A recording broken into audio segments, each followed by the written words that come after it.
Conférence de Rav Diamant Ebrak. Cette conférence a été traduite de l'hébreu en France par Madame Elbaz et par Madame d'Aix-les-Bains. Titre de ce comportement entre l'homme et son prochain. Le roi Shlomo a écrit un livre bien connu qui s'appelle Qohélet, l'Ecclésiaste en français. Lorsqu'on lit superficiellement ce livre, on peut être amené à penser que Shlomo Améler était un homme bien pessimiste. En effet, il commence son livre en écrivant « Vanité des vanités, tout est vanité ». Et il poursuit plus loin « J'ai observé toutes les œuvres qui s'accomplissent sous le soleil, et j'ai trouvé que tout est vanité et poursuite du vent. Je me suis dit en mon cœur, je te ferai vivre dans la joie, et je me suis aperçu que cela aussi est vanité et mensonge. » Pour celui qui connaît Shlomo Améler par ses autres ouvrages, tels que les Proverbes ou le Cantique des Cantiques, il est évident que ce très grand roi ne pouvait être un homme triste et blasé. Sa vie, au contraire, a été très riche et très colorée. Nous sommes donc obligés de dire qu'il faut interpréter différemment ce qui est exprimé dans le texte. Lorsque nous étions des nourrissons, on nous a donné pour nous distraire toutes sortes de hochets. Et puis lorsque nous avons grandi un petit peu, nous avons délaissé ces hochets parce que nous avons jugé que ces jouets étaient stupides et inintéressants, et nous avons préféré acheter des jeux de construction. Puis, de nouveau un peu plus tard, nous avons dédaigné ces mêmes jeux pour d'autres qui nous paraissaient plus passionnants, tels que les jeux de société, ou le petit chimiste, ou bien le petit bricoleur. Puis, lorsque nous sommes devenus ce qu'on appelle des adultes, nos jeux sont devenus bien plus compliqués et plus importants. Nous avons, par exemple, préféré jouer à la bourse. Nous avons beaucoup joué lorsque nous étions enfants, et maintenant que nous avons grandi, nous continuons toujours à jouer. Nous n'avons jamais cessé de jouer. Nous avons grandi physiquement, nous nous sommes mariés, nous avons des enfants, des responsabilités, mais nous sommes restés tout au fond de nous-mêmes de jeunes enfants qui troquent constamment un jeu pour un autre selon son intelligence ou son intérêt du moment.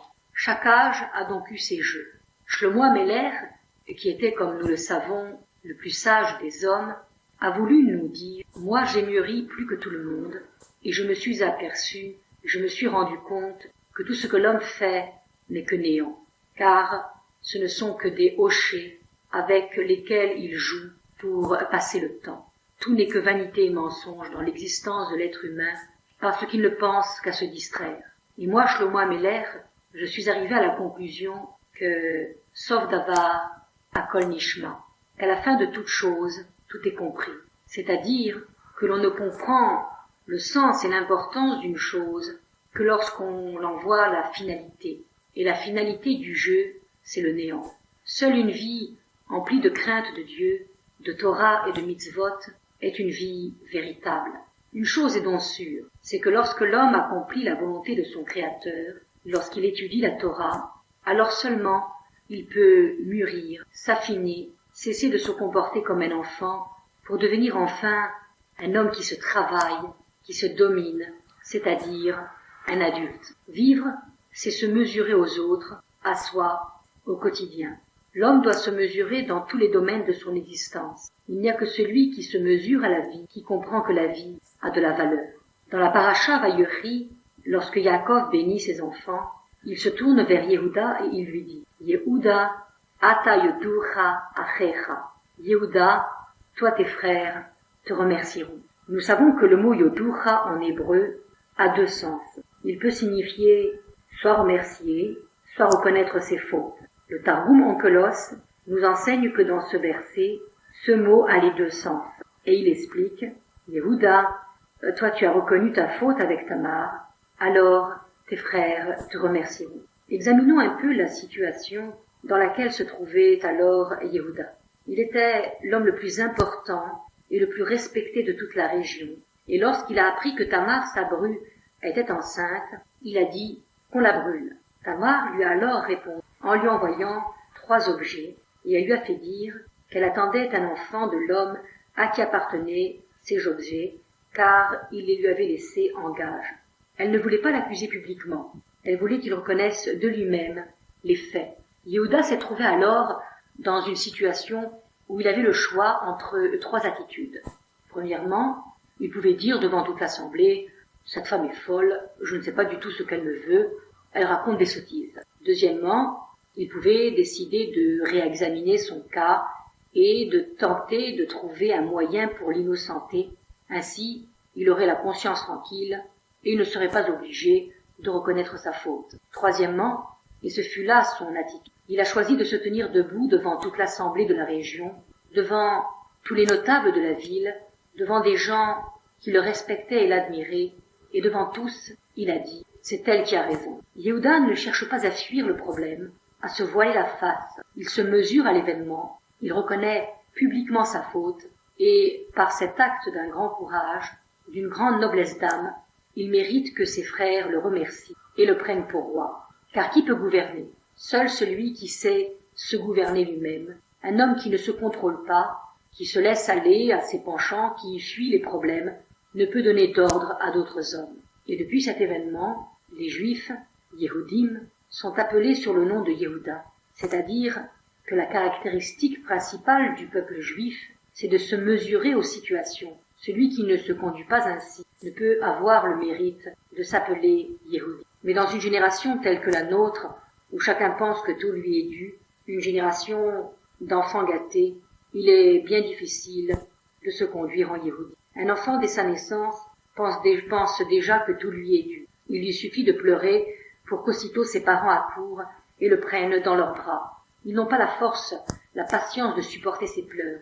Et l'enfant a vite compris son pouvoir. Il sait ce qu'il lui reste à faire pour être dans les bras de ses parents. Lorsque l'enfant grandit et commence à parler, il demande alors un tas de choses que ses parents sont prêts de lui donner pour ne pas entendre ses cris, et aussi parce qu'il pense que l'enfant est trop petit pour comprendre un refus. L'enfant finit par s'habituer à cette facilité. Il avance en âge, il demande des choses de plus en plus importantes, et si ses parents lui disent non, alors il ne comprend pas, et il commence à hurler, à trépigner, à bouder, jusqu'à ce qu'il obtienne ce qu'il veut. Que se passe-t-il ici? Les parents refusent tout simplement de se mesurer à la situation.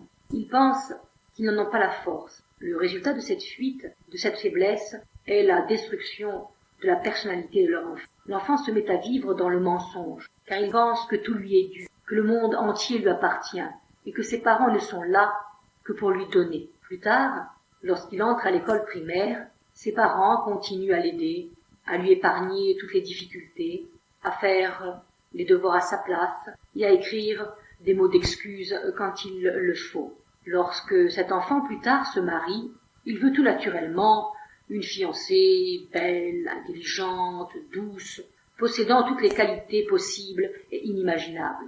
Un jour, un jeune homme est allé chez un chatran, un marieur, en lui disant « Je veux une femme belle, intelligente, gaie, douce ».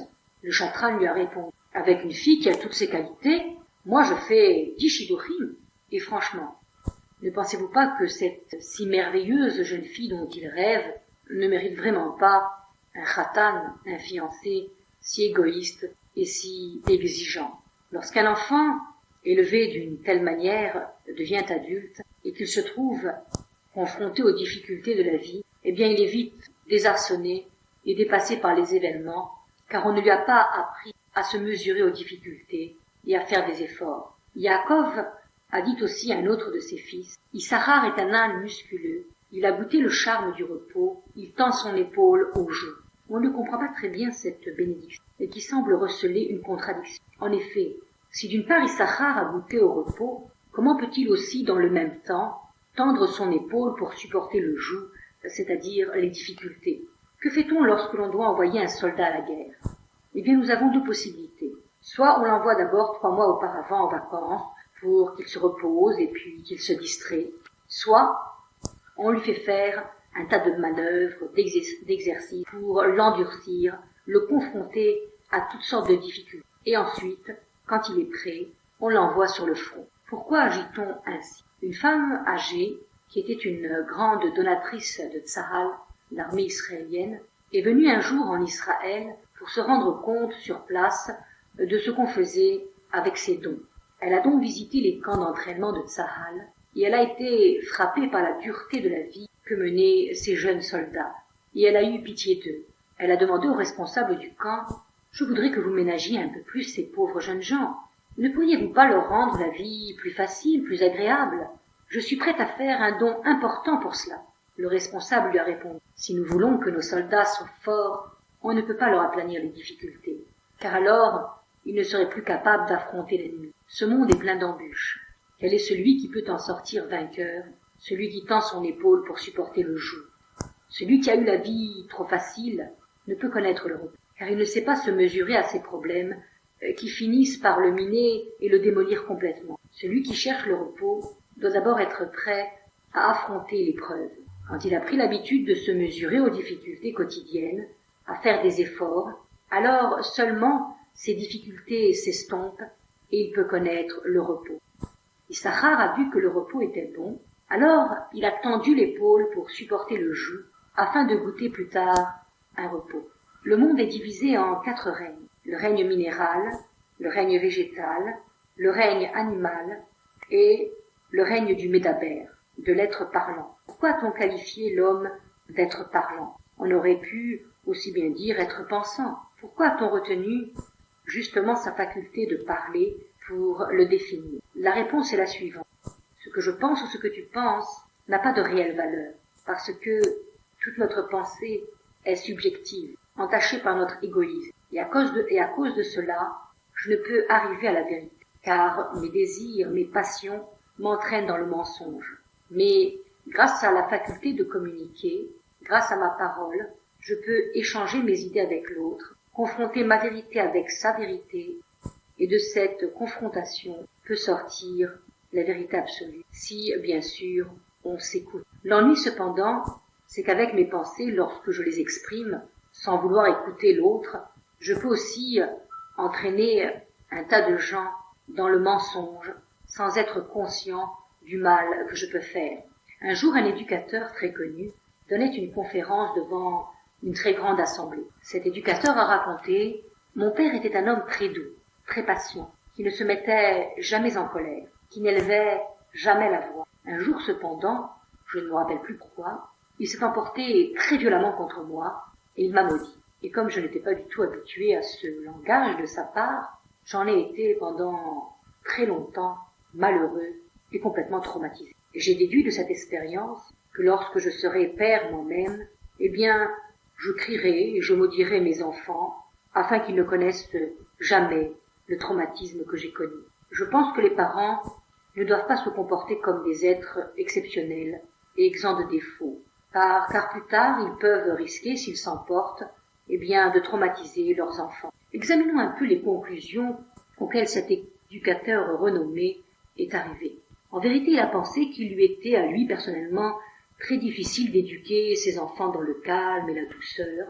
Alors, pour justifier son laisser-aller, et pour prouver aux parents venus l'écouter qu'il avait raison, et qu'il était bon aussi pour eux de se conduire en être humain, il leur a rapporté son histoire. Il a fait de sa pensée toute une idéologie, un système éducatif qu'il n'hésite pas à transmettre aux autres. À quoi cette histoire ressemble-t-elle? Un jour, un enfant jouait aux fléchettes dans la forêt, et un chasseur très réputé passait par là. Il s'est arrêté médusé et émerveillé, car l'enfant avait lancé 12 fléchettes sur 12 arbres, et à chaque fois, il avait touché le cœur de la cible. Très étonné et très curieux, le chasseur s'est approché vers le jeune prodige, et il lui a dit « Comment as-tu pu réussir une telle performance? Quel est donc ton maître ?» L'enfant a alors éclaté d'un grand rire, et il a répondu « Mais vous n'avez rien compris, j'ai d'abord lancé les fléchettes, et après, j'ai dessiné la cible. » Eh bien, c'est ainsi qu'a procédé cet éducateur. On veut servir son égoïsme, on veut s'épargner les difficultés, alors on invente des idéologies qui épousent fidèlement nos désirs. On édicte des lois d'après ce qui nous convient, et ainsi on peut agir conformément à la loi. Nous voyons donc à l'aide de cet exemple la puissance qu'il y a dans la parole. La force de l'homme, c'est vraiment celle de communiquer à l'autre sa pensée. Mais malheureusement, l'homme ne sait pas se servir de sa parole.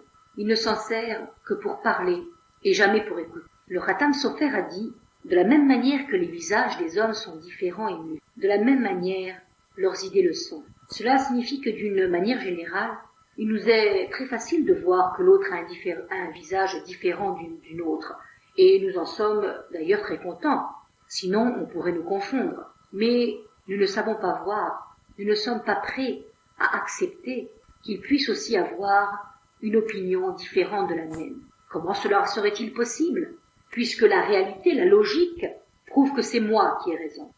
Nous devons parvenir à cette situation que de la même manière que nous voyons et que nous acceptons que l'autre a un visage différent, de la même manière, nous devons voir et nous devons accepter qu'il ait des idées différentes des nôtres. Et de la même façon que je pense que j'ai raison, je dois comprendre que lui aussi pense qu'il a raison. Et il a autant le droit que moi d'avoir raison. De plus, à partir du moment où je dis « j'ai raison et toi tu as tort », j'ai émis la possibilité d'une erreur. Dès lors, pourquoi est-ce moi qui aurais raison? Malheureusement, dans une discussion, on n'est pas prêt à se mesurer à l'autre, à l'écouter, à faire jaillir la vérité de notre confrontation. On ne veut qu'une chose, parler, convaincre. Il n'arrive jamais qu'au cours d'une discussion, on dise à l'autre « laisse-moi une semaine de réflexion, je vais réfléchir à tout ce que tu m'as dit, peut-être en effet est-ce toi qui as raison ». Non, lorsque nous sommes à bout d'arguments, on préfère faire une petite concession. On préfère admettre qu'en effet, il existe des opinions différentes, mais on reste sur ses positions. Comment peut-on comprendre l'autre si on ne l'écoute pas? Quand Hachem est venu au Gilgal pour parler avec Shlomo Amelech, qui était devenu roi, il lui a dit « Demande-moi ce que tu veux, je te l'accorde ». Shlomo Amelech aurait pu demander la richesse, la santé, une longue vie, mais non. Il a préféré demander « Venatata le avdecha lev shomea ».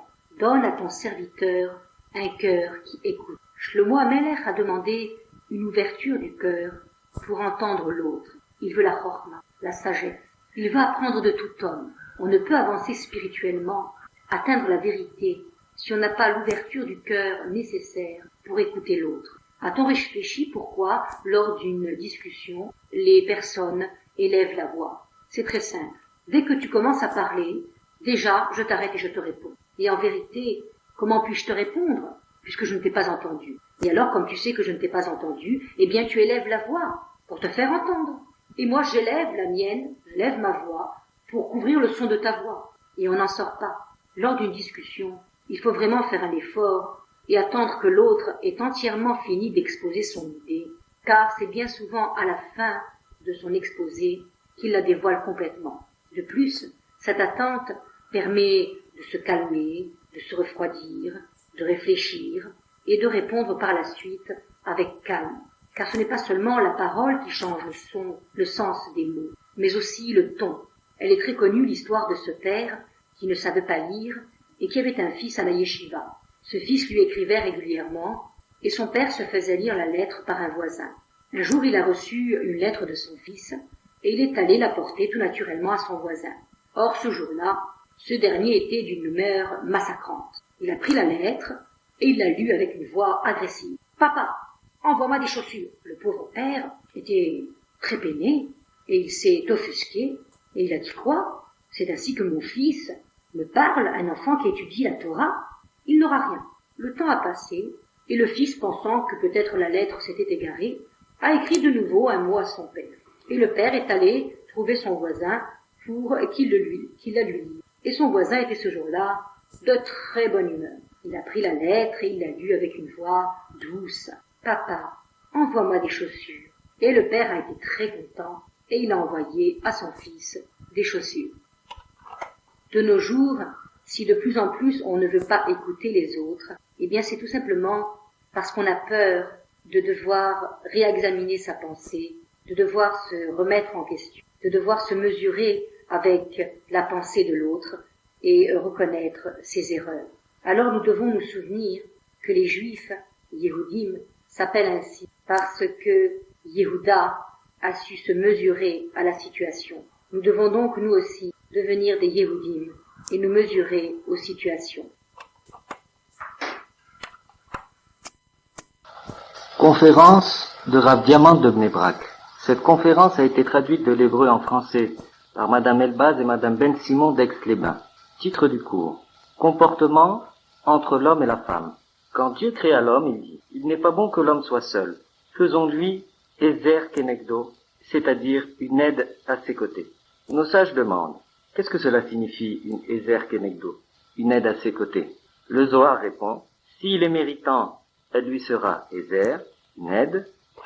S'il ne l'est pas, elle sera Kenegdo, contre lui. Là, on ne comprend pas, car on aurait dû dire, s'il est méritant, elle sera une aide pour lui, et s'il n'est pas méritant, eh bien, elle ne sera pas une aide pour lui. Pourquoi dit-on qu'elle sera contre lui? Dieu, nous dit-on, a créé tout avec son contraire. Prenons l'exemple de l'eau. L'opposé de l'eau, c'est le feu, et le contraire du feu, c'est l'eau. Ensemble, ils ne peuvent subsister. Cependant, si on sait utiliser leurs propriétés réciproques, alors on arrivera à la situation où l'eau aidera le feu, et le feu aidera l'eau. Si l'on met par exemple de l'eau dans une casserole, et la casserole sur le feu, eh bien, on aura réussi à faire vivre ensemble l'eau et le feu pour le bien de tous. De même, lors d'un incendie, on sait qu'il faut prendre l'eau pour éteindre le feu, dans l'intérêt de tous. Nous voyons donc qu'il est bon que l'eau soit l'opposé du feu. Pour chaque création, il y a la chose en soi et la manière de l'utiliser. Si on sait utiliser les qualités de chaque chose, on pourra profiter de tout ce qui a été créé pour le plus grand bien de l'humanité. Il en va de même en ce qui concerne les relations entre l'homme et la femme.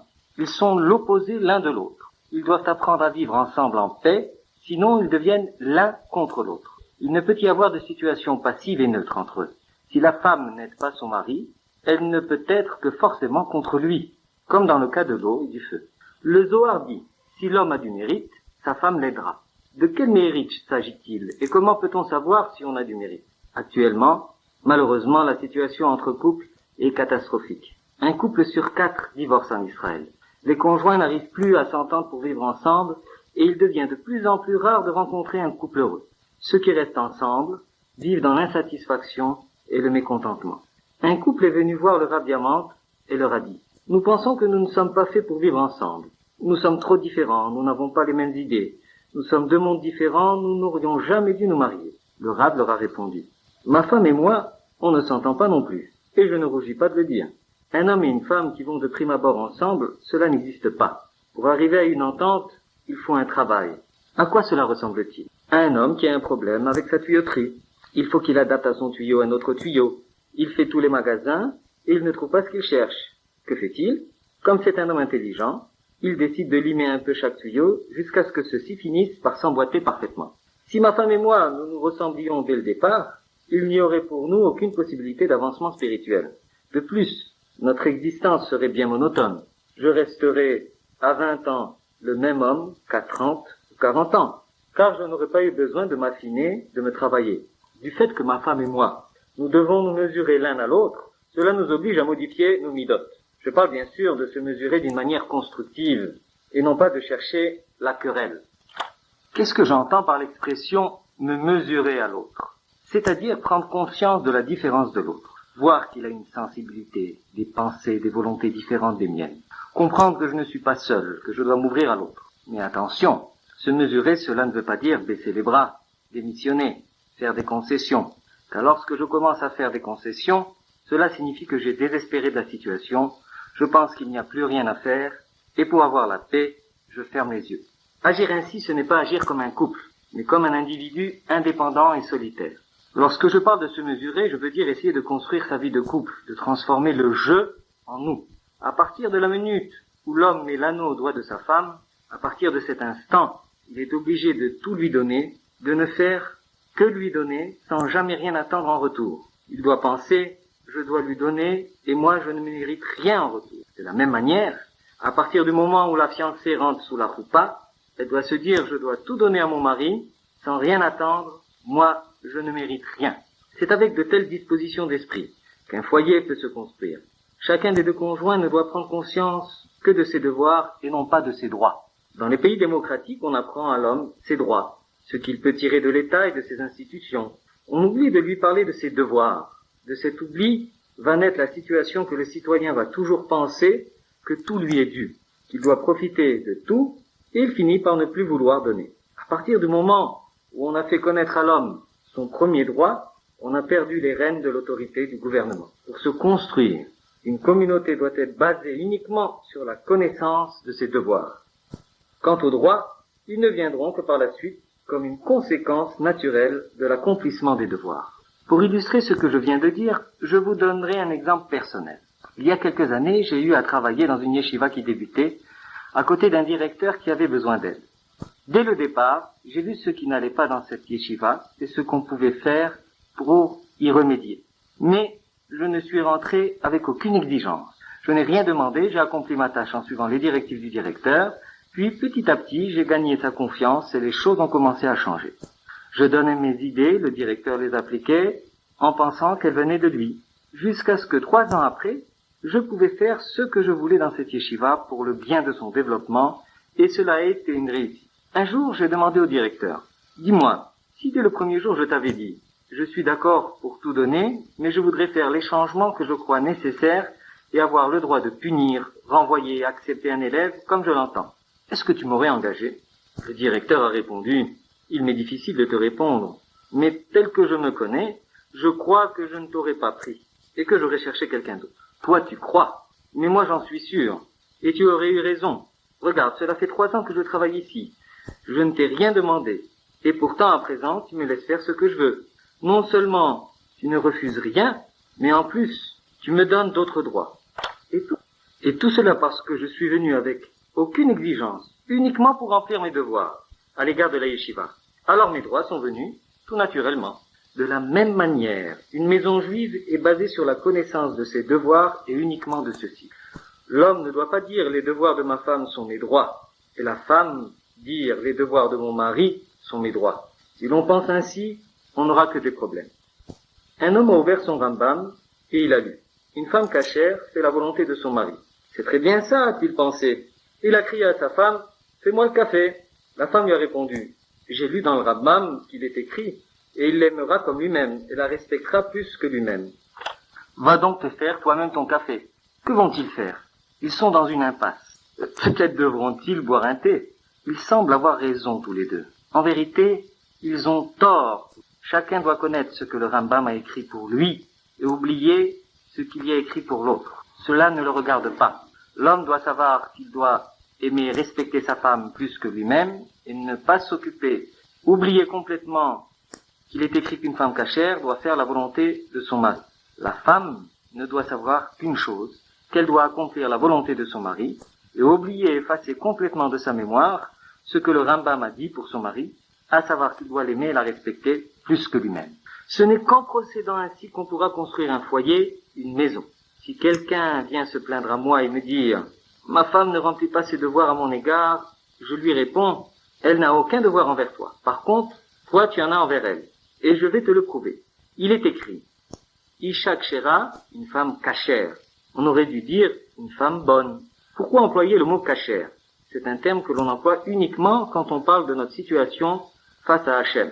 Une femme cachère est une femme qui accomplit la volonté de son Créateur.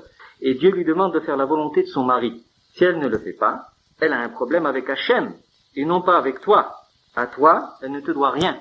On construit sa maison uniquement si on s'est donné sans attendre de recevoir. Il est écrit, s'il est méritant, elle devient son aide. S'il ne l'est pas, elle est contre lui. Qu'est-ce que cela signifie, méritant? Parle-t-on d'un tirage au sort? Non, car le hasard n'existe pas. Méritant, zoché, en hébreu, vient du mot zach, pur. S'il se purifie, s'il affine ses midotes, alors elle sera une aide pour lui.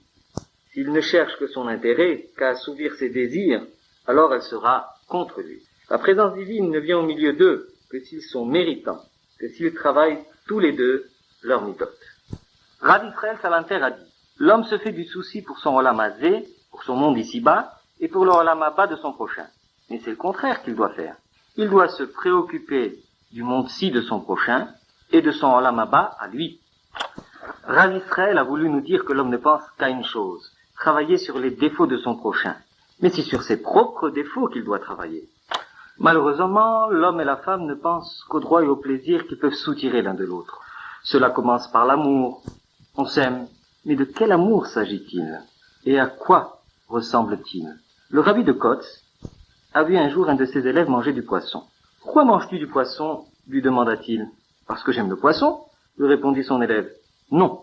Si tu aimais le poisson, tu le mettrais dans un bocal et tu le nourrirais. Tu n'aimes que le plaisir qu'il te procure. C'est toi que tu aimes, et non pas le poisson. Il est écrit à propos de Yaakov. Yaakov aimait Rachel plus que Léa, et il a travaillé 7 ans pour Rachel. Et on dit que ces 7 années lui ont paru comme quelques jours. Il y a là de quoi s'étonner. Quand on aime quelqu'un, on ne peut pas attendre, on le veut tout de suite, on souffre. On aurait dû dire que ces 7 années lui ont paru comme des siècles. Pourquoi dans la situation courante, chaque heure où l'on est séparé de celui ou de celle qu'on aime nous semble aussi long qu'une année? C'est parce qu'on souffre de ne pouvoir se satisfaire et l'on veut profiter tout de suite de l'autre. On ne veut pas attendre. Ce n'est pas l'autre qu'on aime, c'est soi. Yaakov, lui, aimait véritablement Rachel, pour elle-même, pour ses qualités. Pour lui, le temps ne comptait pas. Sa joie, c'était d'avoir le mérite de l'avoir pour femme. Alors, 7 ans lui ont paru comme quelques jours. On s'étonne toujours de constater que cet amour que nous éprouvions au point de souffrir de l'attente finit par s'estomper d'année en année jusqu'à ne plus exister. On ne comprend pas. Mais en réalité, c'est parce que ce n'est pas l'autre que l'on aime, mais soi-même. Et l'homme est ainsi fait qu'il n'aime que des choses nouvelles, que ce qu'il n'a pas. Il aime le fruit défendu. Et dès qu'il l'obtient, cela ne l'intéresse déjà plus. Prenons l'exemple d'un homme qui aime la glace à la pistache, dont l'on nuit une énorme glace à la pistache. Il commencera à la goûter, et puis il en sera vite dégoûté. Son plaisir diminuera à chaque instant, jusqu'à en être écœuré pour la vie. Il faut bâtir sa vie sur un amour qui ne fait qu'augmenter avec le temps, et non pas l'inverse. Comment cela? Il est une particularité de l'homme qui est celle d'être attaché à ses œuvres. Il est attaché très fortement aux choses, aux êtres dont il s'occupe. Un homme qui aurait tout bricolé dans sa maison, même si sa maison est cependant la plus laide du quartier, il l'aimera et ne voudra pas la quitter parce qu'il a investi ses forces pour elle. Quand on a 2 enfants, et que l'un était très gravement malade, que Dieu préserve, et qu'il a fallu se fatiguer pour lui, eh bien, on le préférera toujours au second, même si le second est plus agréable, plus intelligent. Si j'investis mes forces dans ma femme, alors il est naturel que je l'aime encore plus 20 ans après que 1 an après le mariage. L'amour et l'attachement ne peut aller qu'en augmentant. On doit chercher constamment à donner à l'autre, à chercher son bien, chercher ce qui peut lui faire plaisir, l'aider moralement, le rendre heureux, le délivrer de ses soucis. Quand je parle aux hommes, je leur dis que les femmes sont comme des pâtes à modeler. On peut leur faire prendre la forme que l'on désire. La pâte à modeler est une matière que l'on doit travailler constamment pour ne pas qu'elle durcisse. Et si elle durcit, il ne faut pas la casser, il faut la retravailler doucement pour en faire un bel arrondi. Quand je parle aux femmes, je leur dis que l'homme est comme une pâte à modeler. Elles peuvent obtenir ce qu'elles veulent de lui en le travaillant avec douceur, si elles sont prêtes à lui donner. Nos sages ont dit, une femme cachère fait la volonté de son mari. À ce propos, une femme a dit, cela signifie qu'elle a appris à danser sur la musique de son mari. Mais une femme pleine de sagesse, que fait-elle? Elle lui écrit sa musique et elle danse dessus. Qui est la femme pleine de sagesse? Par exemple, Rachel, la femme de Rabbi Akiva. Elle était la fille de Kalba Savoie, un Talmid Chacham et un homme très riche. Rachel vivait à l'époque de la destruction du temple, et en ce temps-là, la Torah était au niveau le plus bas. Un grand homme, Rabbi Yochanan ben Zakkai, avait entrepris alors de remonter ce niveau. Mais il mourut, et personne ne l'avait remplacé pour continuer cette tâche. Qui donc aura la force de poursuivre ce travail, pensa Rachel. Dans sa maison vivait un berger analphabète, un Amaharet, qui n'aimait pas les sages. Rachel avait vu en lui un grand potentiel de force, et elle a jugé que cet homme pourrait continuer l'œuvre de Rabbi Yochanan ben Zakkai. Elle s'est présentée à lui, et après de nombreuses discussions, elle lui a dit, « Si tu me promets d'apprendre la Torah, alors je me marierai avec toi. » Et Rabbi Akiva a accepté. Le père de Rachel n'a pas compris sa fille, et il l'a déshéritée et chassée de sa maison. Ils se sont donc mariés, et après les Sheva Brachot, Rachel a dit à Rabbi Akiva, « J'ai rempli ma part, maintenant va étudier. » Il a répondu, « Non, j'ai honte. » Il avait 40 ans. Une femme ordinaire aurait crié, l'aurait insulté, aurait pleuré, et finalement, de discussion en discussion, ils en seraient arrivés à divorcer, car Rachel avait tout sacrifié pour lui. Mais Rachel, que fit-elle? Elle se rendit dans un endroit et là-bas elle a trouvé un âne avec 2 bosses. Elle a rempli l'espace entre les bosses de sable et elle a mis une plante. Elle a installé cet âne à l'entrée du marché, elle a été chercher Rabbi Akiva et ils se sont installés pour regarder ce qui allait se passer. Le premier jour, les gens se sont écriés « Un âne ensorcelé! Un âne ensorcelé !» Ils ont fui. D'autres sont venus pour rire et se moquer et le marché est resté désert car personne n'osait y venir. Le deuxième jour, les gens ont continué à hurler à montrer l'âne du doigt ou à rire. Le troisième jour, ils sont rentrés dans le marché, ils n'ont plus fait attention à cet âne. Mais un nouveau venu s'est mis à montrer l'âne du doigt, à émeuter les gens, mais c'est dernier, c'est les épaules, et puis ils ont répondu, et alors, un âne à deux bosses, ça existe aussi. Rachel a dit à Rabbi Akiva, tu as vu, tu as entendu, ces gens, combien de temps ont-ils ri et se sont-ils moqués? 2 jours, 3 jours, après, ils se sont habitués. Va étudier, on se moquera de toi au début, et après tout le monde s'habituera.